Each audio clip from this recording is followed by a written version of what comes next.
saúde. Nós vamos para uma entrevista ao vivo por Skype com o médico cardiologista Dr. Ricardo Alckmin Teixeira.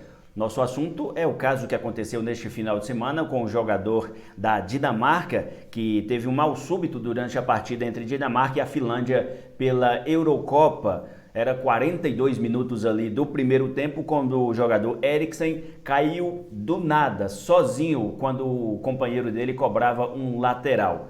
Foi um mal súbito, ele foi socorrido ali no campo mesmo, mais de 10 minutos.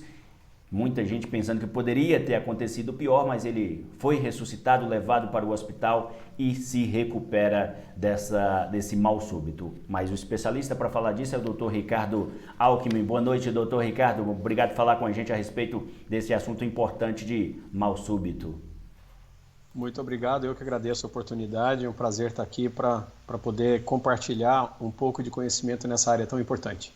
Inclusive, ontem o senhor já até falou aí a respeito desse assunto no programa da Globo, o Esportivo Esporte Espetacular, que trata desse assunto também. E o mal súbito ele pode acontecer em qualquer ocasião aí, doutor? Não só em atleta, pessoa comum também? Olha, é importante a gente diferenciar as consequências potencialmente graves daquelas que podem ser transitórias e que não acarretam maiores riscos às pessoas. A cessação do mal súbito ela pode acontecer por diversas razões, mais frequentemente estão relacionadas a oscilações da pressão arterial ou mesmo dos batimentos cardíacos. Isso normalmente não é suficiente para fazer com que a pessoa, de fato, perca totalmente a consciência, que é o que a gente chama de síncope, que é o desmaio clássico, ou eventualmente, casos mais graves, a parada cardíaca. É claro que quanto mais velho é o indivíduo, maior a probabilidade dele ter acumulado fatores de risco que resultam em alguma doença no coração, especialmente as doenças da circulação do coração, a doença coronária, que resulta em infarto, em angina, e que nós sabemos que é bastante prevalente no mundo inteiro. O que não é comum? Não é comum que isso aconteça em indivíduos jovens, especialmente com menos de 35 anos de idade, e muito menos em atletas de alto rendimento, que são os atletas profissionais. Quando isso acontece, especialmente durante a prática desportiva, costuma levantar suspeita de causas potencialmente muito graves, que são condições clínicas, muitas vezes, na maioria das vezes, de herança genética, que acometem o músculo do coração ou então o sistema elétrico. E quando isso acontece, costuma ser fatal se o paciente não for atendido com bastante rapidez e eficiência.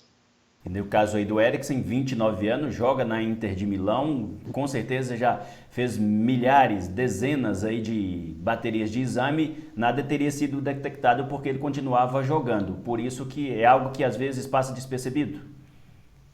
Exatamente, existem algumas condições que, vamos dizer assim, numa avaliação rotineira, ela pode não se demonstrar. Por isso, nós precisamos sempre ficar atentos aos sinais de alerta. Os sinais de alerta, eles vão desde uma alteração do coração que se detecta num exame de rotina, por exemplo, é óbvio que um atleta de alto rendimento vai passar por um check-up antes de fazer atividade física, e isso acontece em todos os cenários. Mas é importante estar atento ao histórico pessoal, ao histórico familiar. Então, por exemplo, o paciente muitas vezes ele não apresenta nenhuma alteração evidente no exame físico, ele muitas vezes não apresenta nenhum sintoma, ele não se queixa de batedeira no peito, ele não se queixa de tontura, ele nunca teve nenhum desmaio, não sente falta de ar eventual, não reclama de dor no peito. Mas ele, por exemplo, vem de uma família que tem histórico de pessoas com doença cardíaca, principalmente parentes de primeiro grau, pai, mãe, irmão, e jovens, quando apresentam alguma manifestação de doença cardíaca grave, isso é um alerta para todos os herdeiros. Então, de uma maneira geral, todas as pessoas precisam estar atentas que, na presença de sinais e sintomas chamados de sinais de alerta, que são basicamente esses que eu comentei, cansaço, falta de ar, tontura, palpitação, desmaio ou dor no peito, ou que tenham histórico precoce de doença cardíaca, principalmente com menos de 50 anos, mas mais impactante ainda se tiver menos de 35 anos, precisam passar por uma avaliação rigorosa.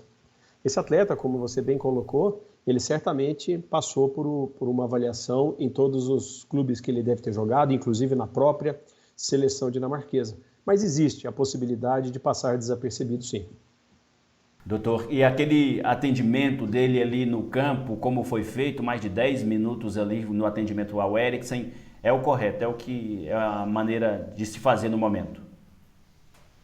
Ali é importante lembrar que as pessoas não estão jogando futebol dentro de um hospital, dentro de uma unidade de emergência, dentro de um pronto-socorro, eles estão num campo de futebol. Então é claro que você precisa ter toda uma estrutura que te deixe preparado para o pior. E isso é recomendável de fato. Por exemplo, as doenças cardiovasculares, elas são as doenças que mais matam no mundo, elas disputam com o câncer em diversos cenários. Das doenças cardiovasculares, quase metade ocorre dessa forma, ocorre subitamente. Pacientes que vinham bem até uma hora atrás e que do nada apresentam um mal súbito e acabam morrendo. Na imensa maioria das vezes, a causa do evento fatal é um distúrbio elétrico do coração. E a forma mais efetiva de você interromper aquele processo, de você resgatar a vida da pessoa, é com as manobras de reanimação, a massagem cardíaca primordialmente, e a aplicação dos choques do desfibrilador. Por isso é importante que em locais de grandes aglomerações, com mais de 1.000, 1.500 pessoas, que esteja disponível um aparelho automático que pode ser manuseado por um leigo treinado para que a aplicação do choque não seja retardada. É difícil a gente julgar olhando apenas pela televisão, e eu assisti ao vivo ao jogo, eu gosto de futebol e estava assistindo o jogo ao vivo.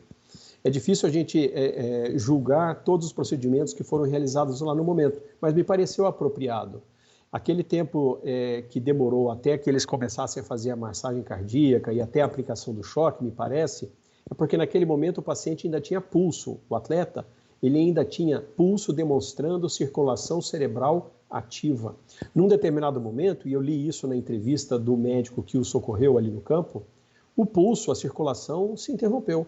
A partir desse momento, é fundamental a aplicação das massagens cardíacas e o imediato posicionamento do desfibrilador, porque é isso que vai salvar a vida do paciente.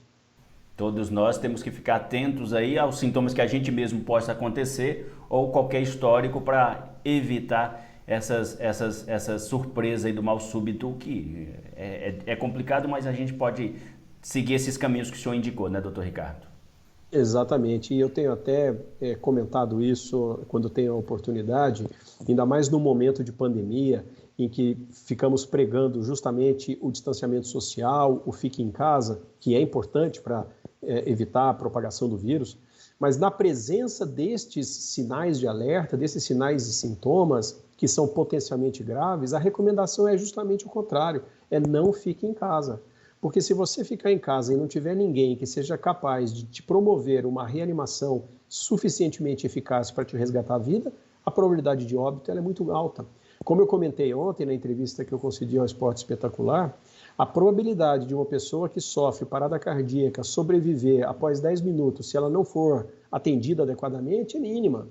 Então é importante que tenhamos pessoas e precisamos treinar a população para esses primeiros socorros, porque na rua, nos parques, nas praças, nem sempre vai ter um médico, alguém da área da saúde, passando coincidentemente naquele momento para oferecer os primeiros socorros. Então nós precisamos divulgar, nós precisamos propagar, e na Sociedade Brasileira de Arritmias Cardíacas, que eu sou atual presidente, temos a oportunidade de trabalhar uma campanha de prevenção que justamente busca ensinar as pessoas as medidas de primeiros socorros, até que você peça ajuda ao seu vizinho, que você chame o SAMU ou que você consiga uma ambulância para levar a pessoa que teve um mal súbito para o hospital. A rapidez é muito importante para o coração e para o cérebro.